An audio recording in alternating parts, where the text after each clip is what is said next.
That's how that goes. Anyway, I want to welcome you to Crypto Never Sleeps. In case you're new to this channel, you want to stay on top of the crypto world, well then please hit like, smash, subscribe, so that you can be notified every time we upload new videos. So that you can, and this is important to me, protect your wealth, preserve your wealth, and ultimately increase your wealth. My name is Nico Arachi, and I am the host of this little show. Before we have another intro, you see I'm down here. That's over where you see you get the first, right? Tomorrow I'm gonna be dancing down here in the corner, but you already see the first technical mistake is you can't see the charts. So we gotta get that up and running until tomorrow. Anyway, the level of market manipulation, what are we having here? We're looking at the 15-minute charts. BTC is up 2.9%, but 19,866. We got Ethereum at 1,128. Up 4.7% now. Ethereum was now Bitcoin is up 3%. Cardano at 46 at 1.3, and we got DOT at 7% up. Well, you know, yeah. If we look at the charts, and especially if we look at it, it's a little bit of lostless, right? So no need to go in and look at this chart because we all know sideways, boring. We are waiting for something to happen. Now, when it's gonna happen, I don't know, but that's why we're gonna go right into looking at what I deem is the main topic of this stream. We know 20,000 here, 20,000 here, building both resistance and support. However, we gotta give it up for the 7-day moving average, though, right? Now we're looking at the weekly. Remember, I do think we're gonna go up and do a little kissy. The 7-day moving average on the weekly has never really been wrong. What can I say? Anyway, talking about charts and let's get right before we get into the main topic of today. When do we think we're gonna see the end of the bear market? We need to go and say hello to the chat.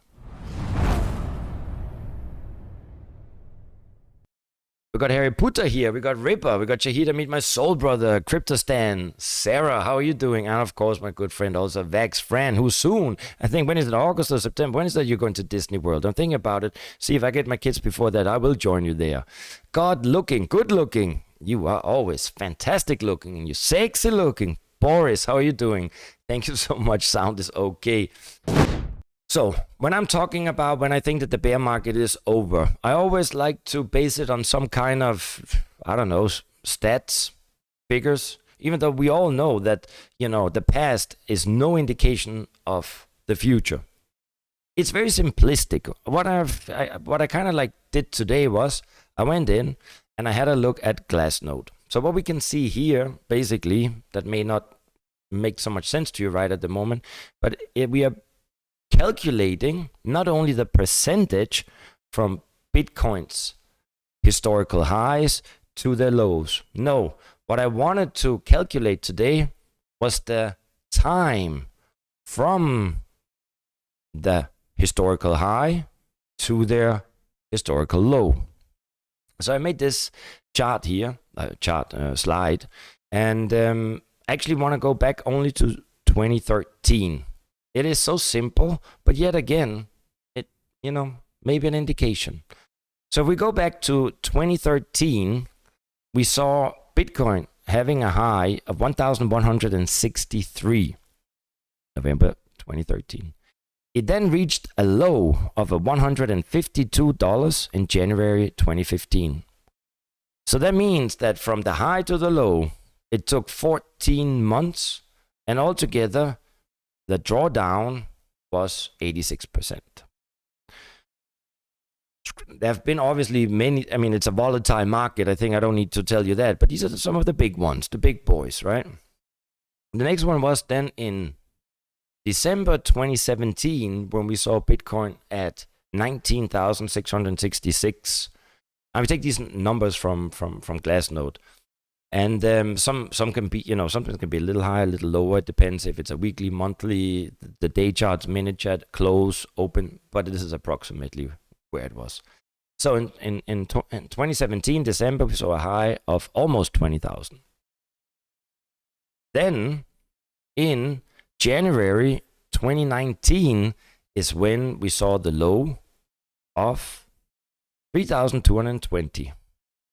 So that means that it took from the high to the low 14 months, and altogether we saw a drawdown of 83%.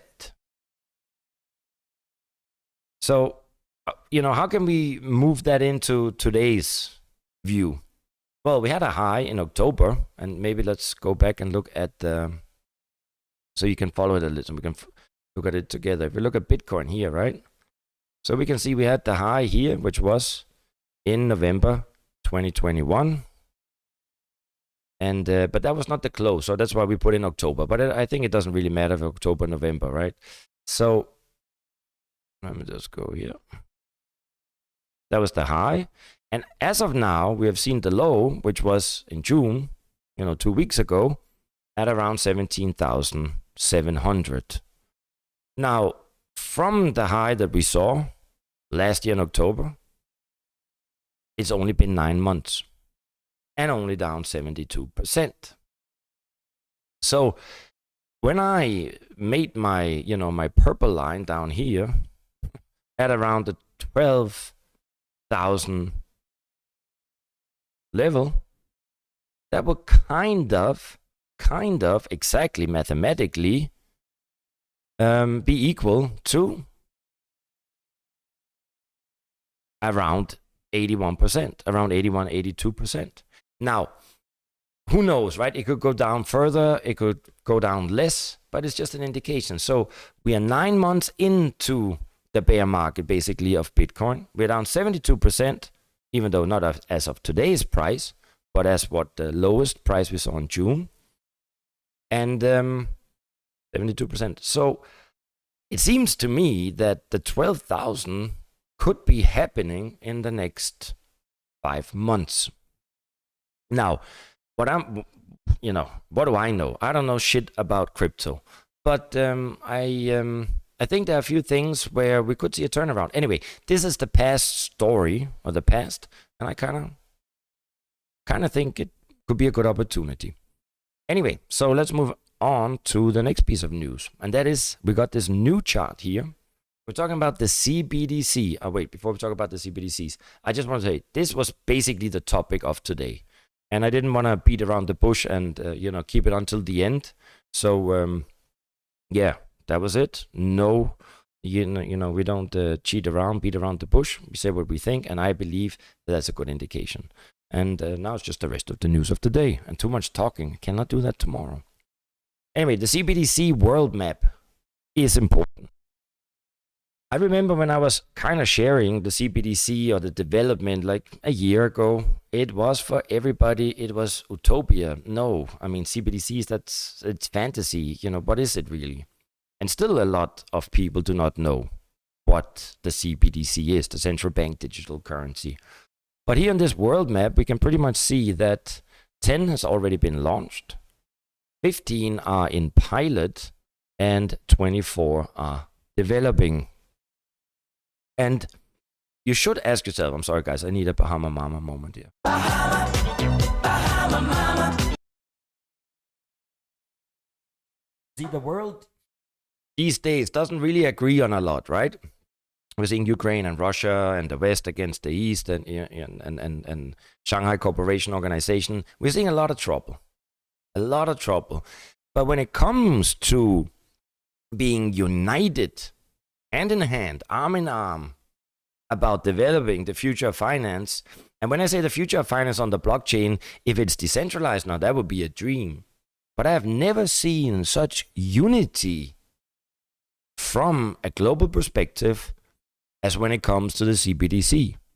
It seems that they are all heading in the same direction, and they don't know no differences. Food for thought, right? Just think about that for a minute. Anyway, so here we will always be able to track it, and of course we will update you, but I do believe that the central bank digital currency will be launched much sooner than later. I actually think that 2023 will be the year where we're going to see a turnaround. And I want to now take you back to these charts. Let's go in here. And I want to look at Bitcoin on the daily.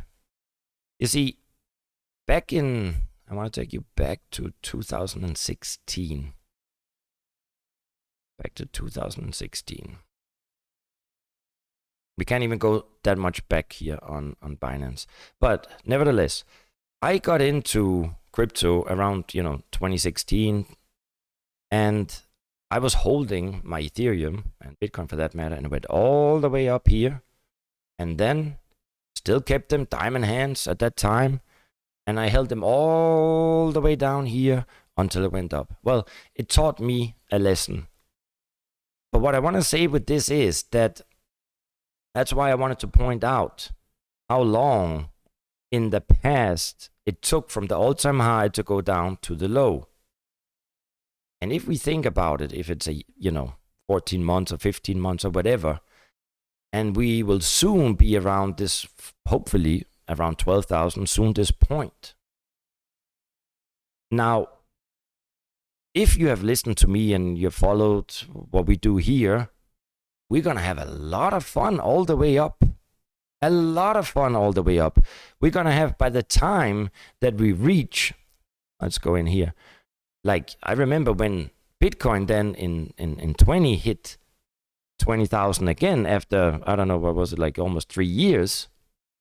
I mean, I was static, because I had made a lot of money from down here up there again. But of course, ultra static that it just kept going. I'm trying to point that out because people, the media, the mainstream media, and whoever writes about it, and for that matter, a lot of other YouTubers and whatever, they're talking about, hey, the bear market is now, the crypto winter is now, it's coming. No, goddammit. I mean, we are close to the end of it. So now when everybody is talking about how bad it is, that's actually when you start picking them up. But you will not experience, or we will not see the mainstream media or other idiots talking or hyping up the cryptocurrency industry until we're going to reach Bitcoin's last all-time high around 64,000. So the fact that if you can actually get in now, and we bought it at discount, and we enjoy the ride all the way up to the previous all-time highs, we're going to be dancing and happy and everything is good. Because everybody expects not Bitcoin or the crypto market to end. Now let's use Bitcoin as guidance at 64,000, right? They expect 100,000, 200,000, 500,000. So I think right now is a very, very good moment. Anyway, let's go back to the presentation. I hope it makes sense. If not, ask the questions and I will try to answer them better. Now let's move on to some other news. And what do we have here? The Central African Republic, they are really on it. They officially launched the Sango project in a launch event titled Sango Genesis Event. And the Sango project refers to the development of a government-backed crypto hub aimed at attracting businesses and global crypto talent, enthusiasts, ramping up local BTC adoption, overseeing the rollout of crypto regulatory. I think we talk way too much about this. Every time we talk about news, we have the Central African Republic here. They do a lot, but I don't think it's that interesting. If you want to know more about the Central African Republic, you just go and you do your own research when it comes to that. The next piece of news, however, is Cardano. And I think that is important because also when I was talking about Cardano here the other day, there was a bit of, I don't know, I would say negativity when it came to Cardano. And some also said, yeah, they only got bad protocols and nothing is good there. Well, they don't have a lot yet, that's for sure. But I do think, I mean, don't underestimate Charles, right? He's one of the co-founders of Ethereum. And I do believe, if you look at the four horsemen that kind of founded Ethereum, right? It was Charles from Cardano, it was Robinhood, Gavin Wood from Polkadot, and obviously also Joseph Lubin from Consensus. Now, they have all three of them have really moved on and are going in different direction, but then again, same when it comes to interoperability, right? Polkadot is going to be very interoperable with Ethereum. and Cardano too. I would not underestimate the power of Cardano. And also, if you look at it from another perspective, funny enough, Polkadot is very, very exposed more to kind of like the Asian market, and Cardano more to the African market. And that's actually why we put the Central African Republic and Cardano together. Hello Africa, tell me how you doing. Hello motherland, tell me how you doing. Hello Africa, tell me how you doing. Hello motherland, tell me how you doing. Peace and love to Africa. So when it comes to Cardano, the much anticipated Vasil hard fork has been completed on the Cardano testnet, bringing it one major step closer to becoming a reality on the mainnet and promising broad performance upgrades. So Cardano is slow, but they are moving towards the main goal. And I think now I think they're gonna, like, for 1 month they're gonna have some internal or with the main protocols that is going to, you know, build on them, give it a test and see if it's going to work as good. Anyway, we will keep you updated, and let's hope. And, you know, I believe in Charles and Cardano.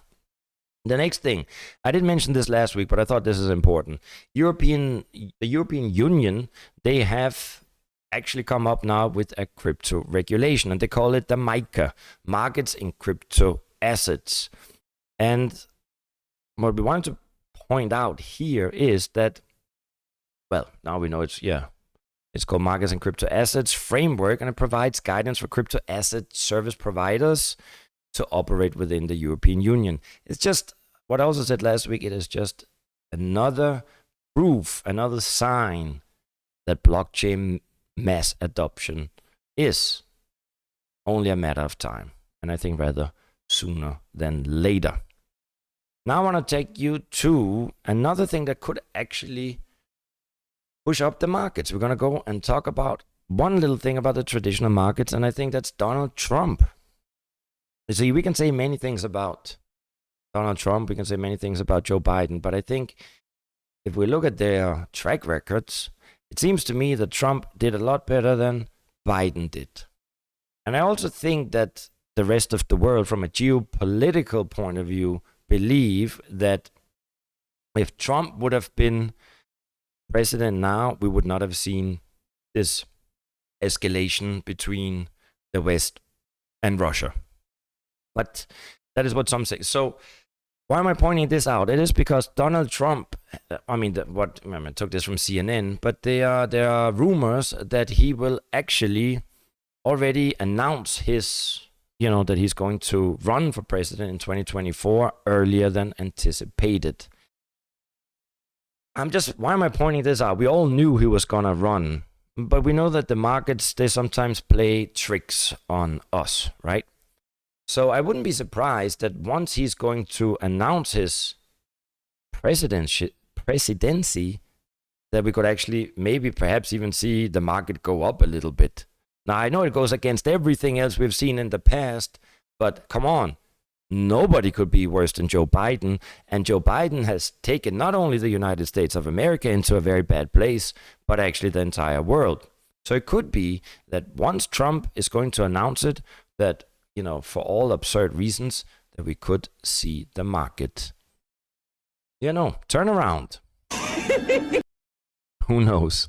I also so the latest on Russia and Ukraine, because this is important for every one of us. And as always, a lot of talks about Ukraine joining NATO or not, but we are seeing now security guarantees on the way to NATO. So Ukraine and international experts, they will look for optimal security guarantees. Basically, Ukraine, they want, if they cannot be a part of the European Union, if they cannot be a part of NATO, they are begging for some kind of security from NATO. Now let's see if that's going to happen or not. You need to keep an eye on this. I have to say I live in Ukraine, but the more I'm here and the more I see the way that the president here, he's handling things, I don't think that he's handling it very, very good. And I also want to point this out. Now we're a little bit more into the war. You see, this is the region that Russia always wanted. And they wanted that from when they started the war in 24th of February. Was it ever a question that Ukraine were going to be able to resist the Russian forces, the army of Russia? I don't think so. Now, Russia could have taken this in probably a few days. We could have had lot less casualties and a lot less debt for Ukraine. Anyway, 4 months later, Russia has taken what they wanted to take, but Ukraine is really, really in bad shape. Anyway, I don't know what you think about that, because it's not the end of it, right? That's unfortunately. What we're seeing here is also that Russia, they're doing military exercises in Kaliningrad after Lithuania, and Lithuania is a part of Europe. They've been halting transit of Russian freight export. I don't know if you've been following that, but that is also very worrying news. Anyway, so servicemen from the Baltic Sea Fleet of the Russian Federation, they are conducting a training exercise for missile and artillery units in Kaliningrad Oblast.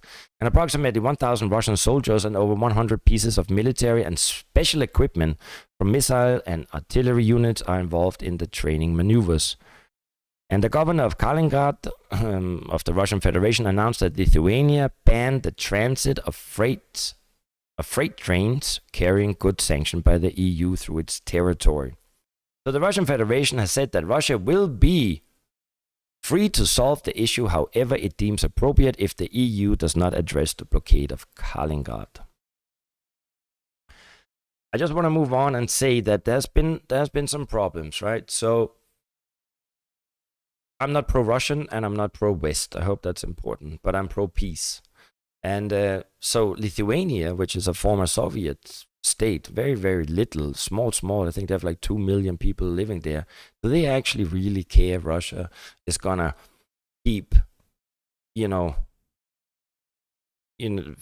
what do you say, selling or using that transit route that they have in the past? No. So obviously they are provoking Russia, right? And say, no, you can't do this anymore because there are sanctions on it. Just like when Russia last Sunday, they were declared, almost bankrupt because they defaulted on international bond payment. But Russia did pay it, but the European Union had frozen the assets and they wouldn't accept Euroclear.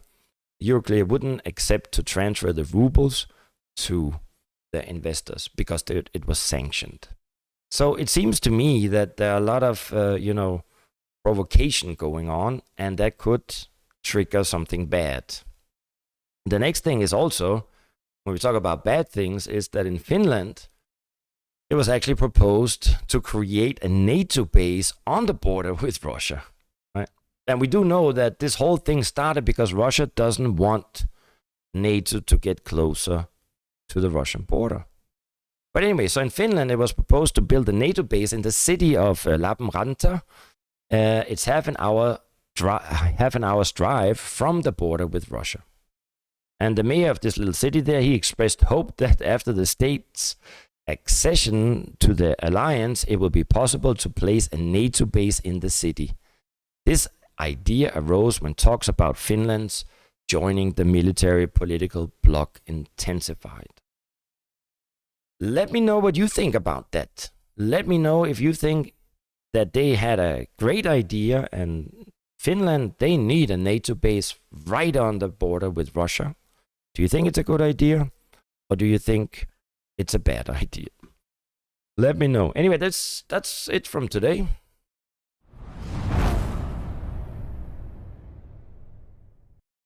I can feel I'm a little rusty here. Sometimes we want to put in a lot of information and I still don't have the transitions very well set up. Let's hope I will do better tomorrow. We are changing our times. So we're going to try now for the next month to do it at 5 GMT time. So that will be 5 in the afternoon GMT time, where we're going to do a half an hour of a live stream. I'm going to be much quicker, try at least. And more more concrete, not so much, chit chat. And then we're gonna do a Saturday night live where we can do all the chit chat and transitions as we like. Let me know what you think about that. Let me know if this. Let me just say any questions. Shit, Ukraine bill for the war is 900 billion. 900 billion. Yes, and I think you hit it right there. It's about $1 trillion. And I mean, I think if normal, rational people like you and I, we will sit down and we had the choice to go through with this war, come to a conclusion, I think we would come to a conclusion. My thoughts on Algorand. Usually I would say great and good. These days I gotta be a little bit careful because sometimes we're seeing bad news around, from everywhere. And that there could also be some ripple effects from Voyager, also from Three Arrows. I think we're getting closer to capitulation. So let me, before I say anything about Algorand, I will keep it in my mind, but I can't right now. But usually I would say it's great. So what do you say? Wouldn't it be algo in Africa? Well, I don't know. I know for sure that Cardano is focusing on Africa. That's for sure. Changes are always nice. Galileo. I love that. I can't pronounce it, but I love it.